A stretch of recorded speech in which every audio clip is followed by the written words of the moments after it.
नमस्कार, मैं खुशबू यादव और आप देख रहे हैं BNY न्यूज। एक नई आवाज, एक नई पहचान।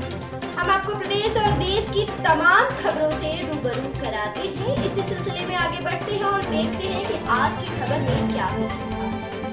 महाशिवरात्रि के एक पखवाड़े बाद भी शुक्रवार को उमड़ा श्रद्धालुओं का हुजूम। आपको बता दें, देवनिया जिले के रुद्रपुर में दूसरी काशी के नाम से विख्यात पौराणिक दूधेश्वरनाथ मंदिर पर महाशिवरात्रि के एक पखवाड़े बाद शुक्रवार को शिव भक्तों का महासैलाब उमड़ पड़ा।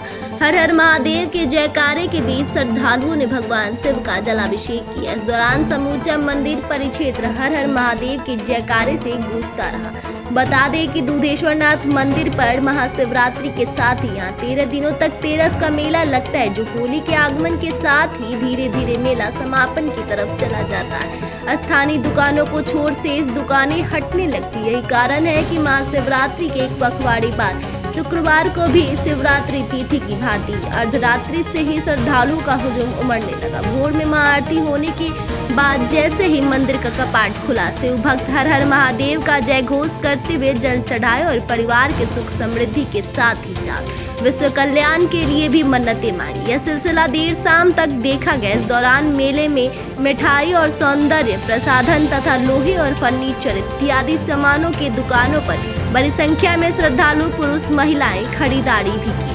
तरह तरह के खिलौनों से सजी दुकानों पर लगातार बच्चों की भीड़ जमी रही। मेले में लगे चरखियों, झूलों और मौत का कुआं स्टंट देखने के लिए युवाओं में रोमांच दिखा। BNY न्यूज के लिए रुद्रपुर से प्रतीक सिंह की रिपोर्ट। ऐसी तमाम और खबरों से हम आपको रूबरू कराते रहेंगे।